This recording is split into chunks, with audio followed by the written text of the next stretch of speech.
I'm taking her. You can cry later. Ethan said it like he was talking to a cashier, not to the mother of his child. His hand was wrapped around my daughter's wrist, too tight, too casual, as if Lila was something he could claim just by holding on. Lila's backpack slid off her shoulder and hit the tile with a soft thump. She didn't bend to pick it up. She didn't even blink. She just stared at me with that frozen look kids get when they're trying to figure out which adult will explode first. Behind Ethan, my mother-in-law Diane filled the doorway with a sweet, patient smile. The same smile she used at church. The same smile she used right before she said something that made me feel crazy for having feelings. "It's safer," Diane murmured. "You've been spiraling." I'd been at work all morning. I'd come home early because my clinic had a water leak and they sent us home. Spiraling. Sure. Lila tried to pull her arm back. Ethan tightened his grip like he was tightening a seatbelt. "Don't make this ugly," he warned me, like I was the one holding our kid hostage. Then Lila whispered, barely moving her lips, like she was scared the walls might tattle. "Mom." Nana told me to hide her phone under my bed. Aunt Kara said you'd try to stop them. My throat went dry. Rose Ethan's grandmother had been giving my 8-year-old secret instructions, and Kara Ethan's sister had already framed me as the enemy inside my own home. I took one step forward. "Let her go." Ethan's eyes went flat. "No." I didn't argue. I scanned the house. Fast. Instinctive. Where was Rose? Rose was always in the sunroom at this hour, watching birds like it was her job, asking Lila questions that made my daughter sit taller. Today, the curtains were drawn in the middle of the day. The air smelled like lemon cleaner and old perfume, like someone had tried to scrub away a mood. "Where's Rose?" I asked, and I hated that my voice shook. Ethan didn't answer.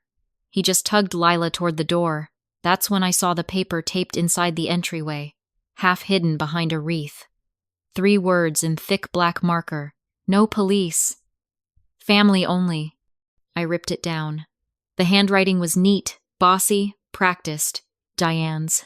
"Why would you write that?" I demanded. Diane's smile didn't shift. "Because outsiders complicate things." Lila's fingers trembled in Ethan's grip. "Mom," she whispered again. "Nana's not okay." Ethan's gaze flicked just a flick down the hall toward the laundry room. The laundry room door had never been locked in the 5 years we'd lived in this house. It was the place you dumped socks and forgot them. Today, a shiny padlock hung from it like a warning. My stomach fell. "You put her in there. She's resting," Diane said quickly. "It's quiet, like a little hospice setup." Hospice.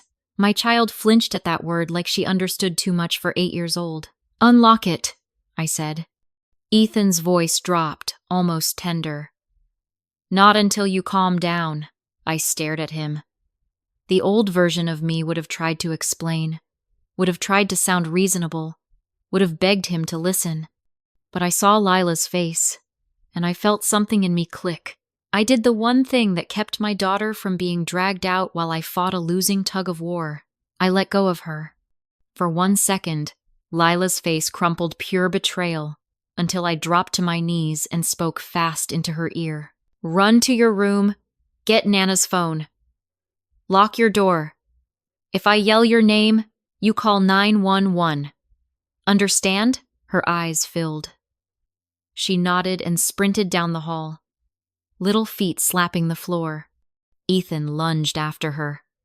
I stepped in front of him. "Touch her again," I said, voice shaking. "And I will scream so loud the neighbors come running." Diane sighed like I was embarrassing her. "This is exactly why we're doing this." Ethan hesitated. His eyes darted toward the hallway, toward the laundry room, toward the front door like he was checking exits. Then he backed up, slow, and put on his calm voice. "Fine," he said. "Go look. You'll see she's fine. Then you'll stop acting like this." He said it like he wanted me to find something that would shut me up. I walked to the laundry room. The padlock was cold when my fingers touched it. Diane appeared beside me with a key ring.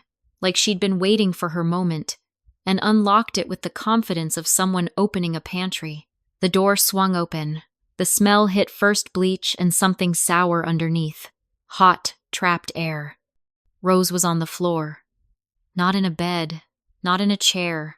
On the tile, half propped against the washing machine, oxygen tubing looped wrong around her neck, lips gray, one hand reaching toward an empty water bottle like it was a mirage. Her eyes found mine, and in a voice like sandpaper, she rasped, "Don't! Let them take the baby!"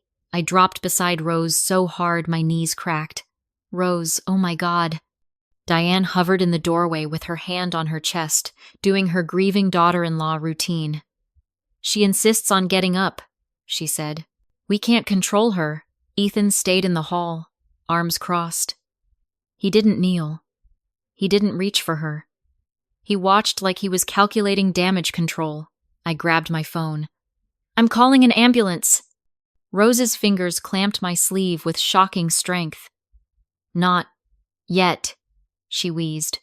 "They'll rewrite it." "Rose! You can't breathe!" I snapped, panic rising so fast my hands shook.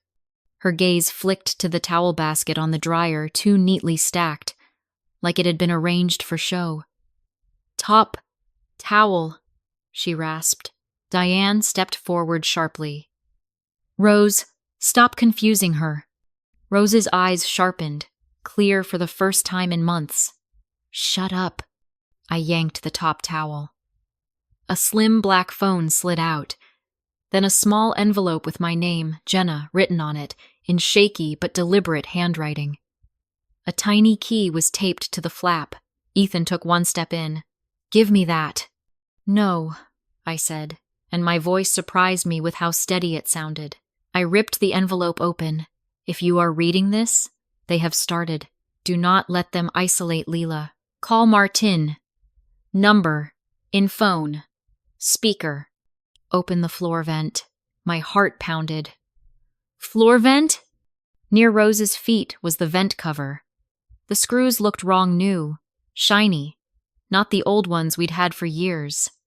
The tiny key fit. I loosened the screws and lifted the vent cover.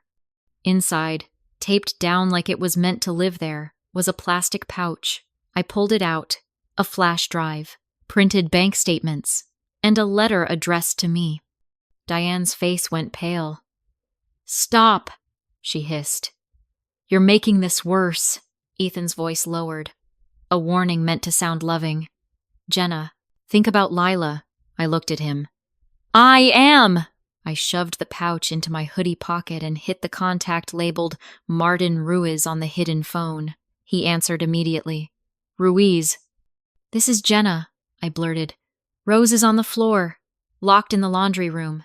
Diane and Ethan." "Speaker," he cut in, calm and certain, like he'd expected this call.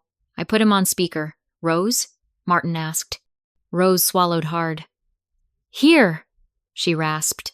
Martin exhaled like he'd been waiting for her voice. "Jenna, take photos. The padlock, the room, her condition. Then call 911. Documentation first, then help. They will try to turn this into, 'You panicked and caused an accident.'" Diane snapped. "You have no right." Martin's voice went ice cold. "Diane Miller, you're on a recorded line now. Choose your next words carefully." Ethan's face drained. "Grandma hired a lawyer?" he said, like it was betrayal. Rose managed the tiniest smile. "I hired protection upstairs." I heard Lila's bedroom door click again, locked. "Good."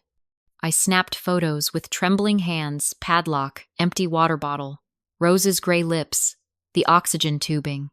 Then I dialed 911. While the operator spoke, Ethan leaned close and whispered, "If you do this, I'll say you're unstable. I'll call CPS. I'll tell them about your anxiety meds. I'll take her from you." He said it so softly, like he was sharing a secret. I stared at him and realized this wasn't a threat made in panic. This was a script he'd rehearsed. When the paramedics arrived, Diane turned into a different person. Soft, helpful, hovering. Ethan suddenly acted concerned. Rose, even while gasping through a mask, kept her eyes on me like she was begging me not to fall for it. One of the medics asked, "How long has she been like this?" Diane answered too fast. "Oh, she's always so dramatic. She refuses to stay in bed." Rose's eyes flashed. She tried to speak and coughed instead. I stepped in. "The door was padlocked from the outside," I said, loud enough for the officers who'd arrived behind the medics. There was no water in the room. Ethan's head snapped toward me, his expression a warning. The older officer looked at the padlock, then at Diane. "Who put that there?" he asked. Diane's smile wobbled. "We did. For safety." She wanders. The officer's eyes narrowed. "We'll document it." Rose's fingers grabbed mine again and she whispered, so quiet I barely caught it. "Kara planned it. And check my car." Then her eyes slid closed, and the medics wheeled her out. Ethan watched them take her like he was watching a bill get larger, and when the front door shut, Diane turned to me with that church smile again and said, "Now, Jenna, let's talk about Lila. If you're still listening, tap like and subscribe, because the next part is where I find out what they were really building, and it isn't just a locked door." Martin Ruiz arrived while the officers were still finishing their photos. He walked in with a folder under his arm and a look that said he didn't care who was family. He took one glance at Diane's smile and Ethan's calm voice and said, "Where's the laundry room?" When he saw the padlock and smelled the bleach, his jaw tightened. "Good," he muttered, not because it was good, but because it was proof. He pulled me aside. "Laptop?" he asked. "Upstairs," I said. In my office, I plugged in the flash drive. A folder opened labeled Timeline. Under it were videos, scans, and a subfolder named Lila. My stomach turned. Martin's voice stayed even. "Rose suspected financial exploitation and custodial manipulation. Meaning, taking my kid," I said, and my throat tasted like metal. "Meaning slow kidnapping," he replied. I clicked the first video, our living room. Camera angle I didn't know existed. Diane sat on the couch with Ethan and Kara. Kara looked like Diane's younger, sharper version. Perfect hair, polished nails, smile with no warmth. Kara said, "If Jenna looks unstable, the court won't hesitate. We push emergency guardianship the moment Rose is gone." Ethan laughed. "Grandma won't sign anything." Kara leaned forward. "Then we make sure she can't." In another clip, Kara held the padlock in her hand, swinging it like a keychain. "She'll have oxygen and a blanket," she said. "No need for drama. If she passes, it's natural." Ethan nodded like she'd suggested ordering takeout. I covered my mouth. My skin went cold. There were scanned bank statements, too. 6-figure transfers to Kara's consulting firm. Martin didn't blink. That's what Rose caught, not what she suspects. I opened Rose's letter, the one addressed to me. It was blunt, like a woman who didn't waste words. "Jenna, they are using my health and your reactions to build a story. They want Lila as leverage. The house is not Ethan's. Be loud. Be documented. Rose, the house isn't Ethan's?" I whispered. Martin nodded. "Property is held by the Miller Family Foundation. Rose is the trustee. Ethan's been living here as if he owns it." My head spun. Ethan had always corrected me when I called it our house. He'd say, "I provide this," like I was lucky to be inside it. Turns out he was renting his ego. Downstairs, I heard Ethan's voice rise at an officer, then heavy footsteps up the stairs. Ethan stormed into my office, face tight with controlled anger. "We handle this privately," he said. "Don't traumatize Lila." Lila appeared in the doorway behind me, clutching the hidden phone like a lifeline. Her cheeks were wet. Her little chest rose and fell too fast. Ethan's eyes softened fake soft. "Baby, Daddy's helping." Lila didn't move. She leaned closer to me instead. Martin stepped between us. "Ethan," he said, calm. "Your permission to remain on this property has been revoked, effective immediately." Ethan blinked hard. "That's not true." Martin held up a document. Filed. Ethan's gaze snapped to me. "You're doing this." I laughed once, sharp. "You did this." His voice dropped, the mask slipping. "Kara is bringing paperwork," he hissed. "You sign it. This goes away. Don't sign, and I'll make sure everyone knows you're unstable." "What do I get if I sign?" I asked, already knowing the answer. Ethan smiled, small and cruel. "Weekends." Lila made a sound half gasp, half sob, and Ethan didn't even look ashamed. He left, slamming the door like a teenager. Martin exhaled. "He's calling Kara," he said. My phone buzzed an unknown number. I answered before I could overthink it. Kara's voice purred through the line like she'd been waiting. "Jenna," she said. "I heard you're causing problems." 18. Kara didn't yell. She didn't threaten. She acted like she was rescuing me from myself. "Let's not turn this into a circus," she said. Warm voice, polished tone. "Lila has already been through enough." I tightened my grip on the phone. "You put Rose in a locked laundry room," Kara sighed like I was misunderstanding her kindness. "Rose is stubborn. She refuses help. We created a safe environment. You know how elders get." "Safe?" I repeated. She was on the floor with an oxygen tube around her neck. "Accidents happen," Kara said smoothly. "And the more you panic, the more it looks like you're not well." There it was. The gentle knife. I lowered my voice. "What do you want?" "Peace," Kara said. "For Lila, for Ethan, for everyone. If you cooperate, we keep this inside the family." "I already called 911, I said. Kara was silent for half a beat. Then she laughed softly. "Okay, then we do it the hard way." My stomach tightened. "Meaning what?" "Meaning I'm going to ask some questions," she said sweetly. Like any concerned aunt would. My heart dropped. "About what?" "About you," she said. "Your job, your stress, your emotional volatility." I worked as a respiratory therapist. I had a license, a reputation, a schedule Diane had always acted like was cute. The second Kara said job, I felt the trap closing. "You contacted my clinic," I whispered. Kara didn't deny it. "Community, Jenna. People look out for each other." I almost laughed. My hands shook. "Lila stays with me." Kara's voice softened into honey. "Of course she does. Unless you make it impossible." The call ended. 10 minutes later, my doorbell camera pinged. A black SUV pulled into the driveway. Kara stepped out, perfectly dressed, holding a slim folder like it was a gift, and behind her was a woman in a blazer with a clipboard. "CPS." Kara greeted the CPS worker like she was hosting a fundraiser. Diane did her watery-eyed routine. Ethan stood close to Kara, like he was finally picking a team. I stood on the stairs with Lila behind me, her fingers locked around the banister so hard her knuckles turned white. "Ma'am," the CPS worker said, "I need to speak with your daughter privately." Kara's smile brightened. "Children open up better without pressure." Rose's note flashed in my head.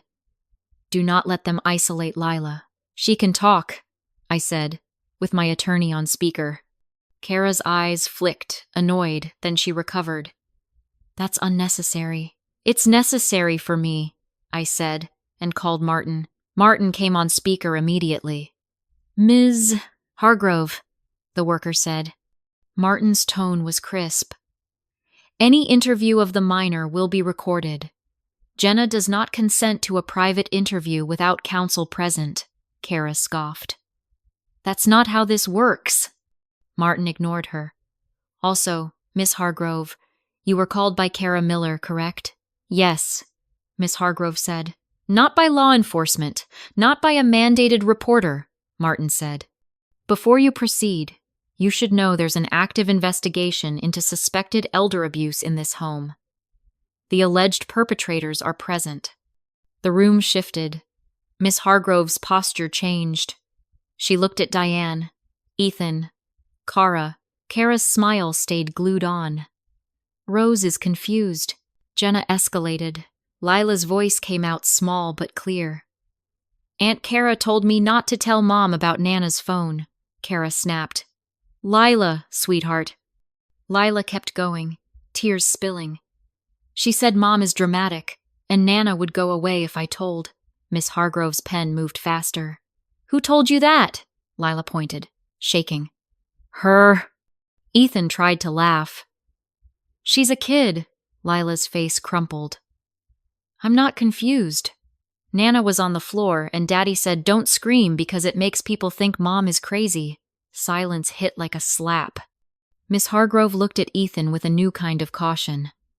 Sir, she said, did you instruct your child not to call for help? Ethan swallowed. She's exaggerating. Martin's voice was cold. We have video. Kara's head snapped toward me. What video? I looked at her. Rose put cameras in her own house. She didn't trust you. Kara's smile finally slipped just a crack, but enough. Miss Hargrove cleared her throat. I'm recommending Lila remain with her mother under an immediate safety plan, she said. Contact with Diane and Kara will be restricted while the investigation continues. Diane's mouth opened. You can't. I can, Miss Hargrove said calmly. And I am. Ethan raised his voice, and Lila flinched and slid behind my leg. That tiny movement said more than any speech. After CPS left, Kara didn't walk out like a normal person who'd just been caught. She lingered in my living room like she still had authority, flipping through her folder with slow, insulting calm. You're going to regret embarrassing Ethan, she said. Men like him don't lose. I stared at her. This isn't a competition. Kara tilted her head. Everything is a competition. You just didn't know you were playing. Then she glanced past me toward the hallway. Where's Lila's school tablet? My skin prickled. Why? Kara smiled, harmless. Because if she misses school tomorrow, that's a pattern. Patterns matter in court. It was such a small sentence, said so lightly, and it made my stomach twist. They weren't reacting to today. They'd been collecting tomorrow for months. Lila tugged my sleeve. Mom, Nana said, Aunt Kara always asks weird questions. She does, I said, and I forced my voice steady. Go upstairs and stay with Melissa on FaceTime. Lila hesitated, then nodded. The moment she disappeared, my phone buzzed with an email notification from Lila's school. Subject: Authorized pickup update. I opened it with shaking hands. A request had been submitted to add Kara Miller as an approved pickup contact effective immediately. I felt my vision blur. Diane had always insisted on helping with school forms. Ethan had always said, my sister's great with paperwork. They'd already planted the access. I called the school office so fast I almost dropped my phone. This is Jenna Thompson, I said, voice tight. Remove Kara Miller from my daughter's pickup list. She is not authorized. Do you understand? The woman on the line hesitated. Ma'am, we received a signed form. Signed by who? I snapped. Another hesitation. By your husband, of course. I swallowed rage. I am her mother. There is an active CPS safety plan. I will email it right now. Kara is not allowed near my child. I would do. I heard typing. Okay, the woman said carefully. We'll flag her file. Flag it isn't enough, I said. If Kara shows up, you call me and you call the police. When I hung up, my hands were shaking so hard I had to press them to my thighs. Kara watched me like I was entertainment. See? She said softly. You're always so emotional. I stepped closer. You tried to add yourself to my child's pickup list. Kara's smile widened. I tried to make sure she has options. In case you disappear, get out, I said. Kara's eyes flashed, then she recovered. Fine. But Jenna? She leaned in, voice low. Your clinic board gets nervous about drama. Keep that in mind. She left with Diane and Ethan, and the house felt colder the second the door shut, like the warmth had been a performance too. As Miss Hargrove left, my phone rang hospital. I answered, and Rose's voice came through, steadier, oxygen humming. Jenna, she said, Kara will try again tonight, and she won't come with paperwork next time. I swallowed. What will she come with? Rose's voice went hard. A locksmith, or a story. Either way, she'll come for Lila. That night I packed like a person who finally understood the rules. Stay calm, stay documented, stay ahead. Lila sat on her bed, hugging her knees. Are we running? She whispered. We're moving somewhere safe, I said. Just for now. What about my school? I swallowed. We'll figure it out. Kids can smell lies like smoke. Lila's eyes filled anyway. Are they going to make me live with Grandma Diane? I knelt in front of her. No, I said, firm. Listen to me. If anyone tries to take you anyone, you yell my name. You don't worry about being polite. You don't worry about making a scene. You scream. Lila nodded, shaky. Okay. Before we left, I did what Martin told me. Documented. I walked through every room and took photos, cabinets, drawers, the fridge, the medicine cabinet. Diane would absolutely claim I stole something later. I wasn't giving her that gift. Then I remembered Rose's whisper. Check my car. Her blue sedan was still in the driveway, like it didn't know it had been part of a war. I found the spare key taped under the kitchen drawer, exactly where Rose said it would be. I opened the trunk. Inside sat a metal lockbox and a child's drawing on top, Lila's drawing of her and Rose holding hands. Above them, in careful block letters, Nana plus me equals safe. My throat tightened so hard I had to pause. The lockbox had a keypad. A sticky note was taped to it. Lila's birthday. I typed it in. The box clicked open. Inside were 2 passports, Rose and Lila, and a thick envelope labeled for court. Rose had built an escape route for my child, not to steal her from me, to keep her from them.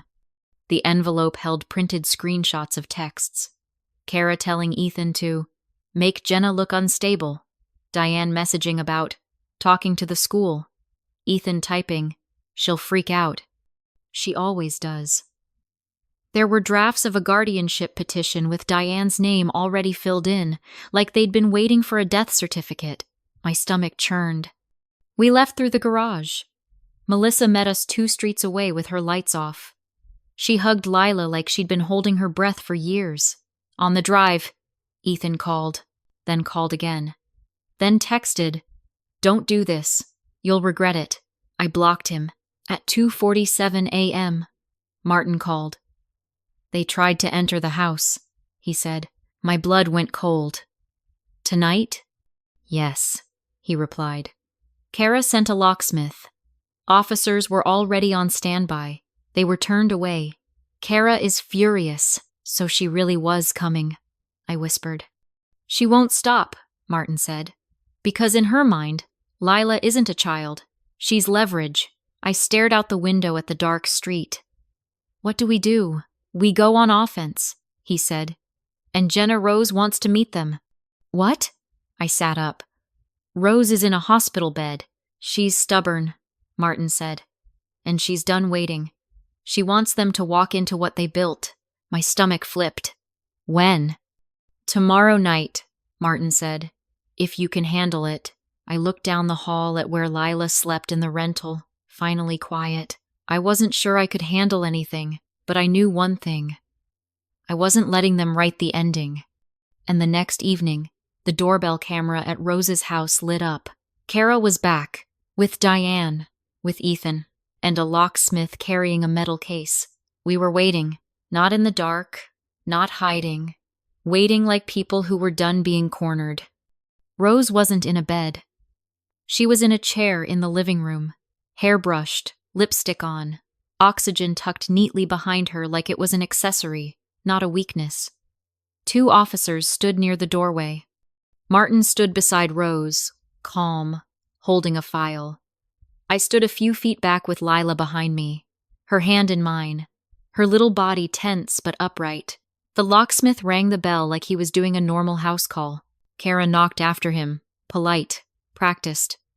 "Jenna," she called through the door. "Open up. We're here to help." Rose smiled small, sharp. "Let them in," she said. My stomach lurched, but Martin nodded. He opened the door. Ethan stepped inside first, moving fast like he expected chaos. Diane followed, lips pressed tight. Kara walked in last, eyes scanning because Kara always scanned. She spotted the officers and froze. "What is this?" Diane snapped. "Why are the police here?" An officer stepped forward. "Ma'am, we're here regarding an ongoing investigation into suspected elder abuse and unlawful restraint." Kara forced a laugh. "This is ridiculous." Rose's voice was calm. "Hello, Kara." Kara's smile flickered. "Grandma, you scared us." Rose didn't blink. "You padlocked me in a laundry room." Diane threw up her hands. "For safety." She wanders. Martin held up the photos. Padlock, empty water bottle, Rose on the floor. Then he held up printed screenshots of Kara's texts. Then he played a 30-second clip from the camera, Kara holding the lock saying, "If she passes, it's natural." The room changed. Even the air felt different. Ethan's face drained. "Grandma," Rose cut him off. "No." That single word hit like a gavel. The officer turned to Ethan. "Sir, step aside." Ethan's voice rose. "This is a family matter. Elder abuse is not a family matter," the officer said flatly. "Turn around." Diane lunged forward. "You can't arrest my son." Kara tried to pivot, fast. This is Jenna manipulating a confused woman. Rose laughed once, dry. "I signed a competency statement at the hospital." "Nice try." The officer looked at Kara. "Ma'am, you're not under arrest at this moment, but you are being investigated. Do not delete messages, call logs, or financial records." That wiped the polish off Kara's face. The locksmith, realizing he'd walked into a crime scene, took one slow step backward. An officer waved him out. "You can go," he said, "and you'll be contacted." Ethan was handcuffed and escorted out. Diane followed, still talking, still trying to turn it into a misunderstanding. At the door, Diane turned and stared straight at Lila. "Baby," she said, voice trembling with fake love. "Grandma just wants you safe." Lila's grip tightened around my hand. Then she said, quiet but clear, "You wanted Nana to die." Diane's face twisted like she'd been slapped. She opened her mouth, but nothing came out. The door shut. And for the first time, the house felt like it exhaled. 2 weeks later, we were in court. The judge granted me temporary sole custody. Ethan got supervised visits at a center. Diane and Kara got a no-contact order with my child. Ethan tried to smile at Lila during his first supervised visit. "Baby, I missed you." Lila stared at him and said, flat, "You missed controlling me." His face tightened. "Who taught you to say that?" Lila shrugged. "Nana." Outside the courthouse, Kara hissed at me as she passed. "You think you won?" I looked at her. "My kid is safe," I said. "That's the only score I care about." Rose cut them off completely. The foundation board terminated Kara's contracts and filed claims to recover the transfers.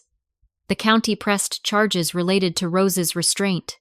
Ethan lost his job at the foundation's subsidiary within a month. My clinic heard the rumors anyway. Kara's community questions landed like poison. My supervisor pulled me into her office and asked, carefully, if I was safe at home. I wanted to scream. Instead, I handed her the court order and the police report. Her whole face changed. "Oh," she said, quiet. "So you're not the problem." No one had ever said that to me in this family. Hearing it at work almost made me cry.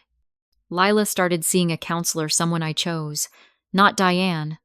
The counselor told me something that still makes my throat tighten. Lila doesn't just fear losing you.